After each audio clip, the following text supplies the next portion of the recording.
standard agreement or contract, whatever you want to call it, in the world, you can actually divide it into a basic structure or an outline. Okay, so what is this basic structure or an outline? Three parts. One will consist of all the introductory clauses. Like a book has some chapters which introduces everything. So treat the entire agreement like a book that you read. Okay, so the book needs to have a good title. The book needs to have certain introduction. Suddenly somewhere the book is beginning, you won't be able to understand, right? So introductory clauses are exactly the clauses which gives you a preliminary insight into the contract. For example, the title of the contract. Just now I told Srividya, like every good book needs a title, every agreement needs to have a suitable title. It's compulsory. Okay, looking at the title, I can at least, okay, this agreement is about this, fine, it's a sale agreement, it's a rent agreement, it's a leave and license agreement, it's a whatever purchase order agreement. Looking at the title, we can understand that what I am going to read ahead or what it is about. Okay, that's it. So similarly, there will be clauses on parties, giving the details of the parties, X party, Y party. Recitals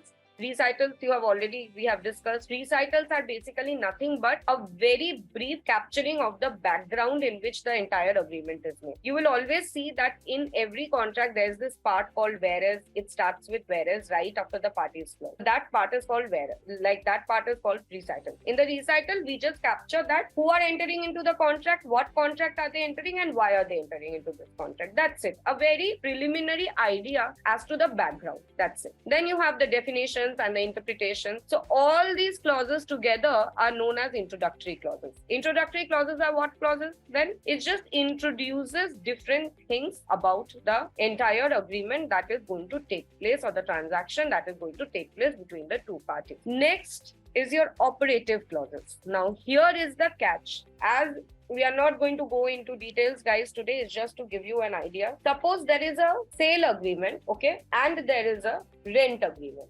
Both are going to differ, right? One is, suppose today I have a 2 BHK apartment. I want to sell this apartment to you. Then we will enter into a sale agreement. But same time, this apartment only, you are taking it on a monthly rent basis for let's say 11 months. Then we are going to enter into either a rent agreement or leave and license agreement. The contents of both the agreements, suppose the matter is the same, okay? It's a 2 BHK apartment. Parties are the same, you and me, but the content, the way it is going to be entered, the conditions it is going to take, that will be determined, both are going to differ from one to the other.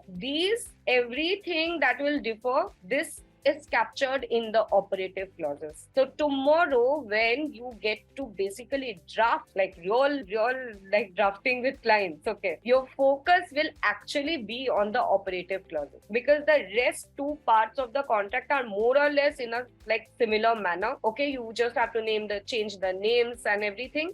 But the operative clauses are the ones where you will negotiate with the parties. You will actually put in your drafting skills.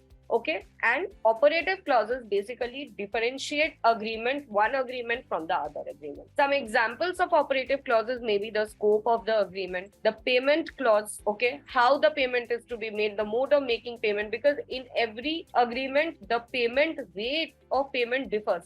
Just now I gave you an example. If it's a sale agreement, one time lump sum payment you are going to make. If it's a rent agreement, every month some money you are going to pay. So the payment clause has to be negotiated according to what agreement two parties are entering into, right? Obligations clause. What are the obligations of the parties going to be under the agreement? The representations and warranties clause. What representations and warranties will one party make to the other? All of these can be taken as examples of operative clauses. Are drafted like an agreement. Have you seen that towards the end of the agreement, there are certain clauses which looks very repetitive? Like it's like today 20 agreements, at the end of the 20 agreements, these clauses are going to be there. It is there. It's just there. So these are called boilerplate clauses, guys. What are boilerplate clauses? Boilerplate clauses are always towards the end of the agreement.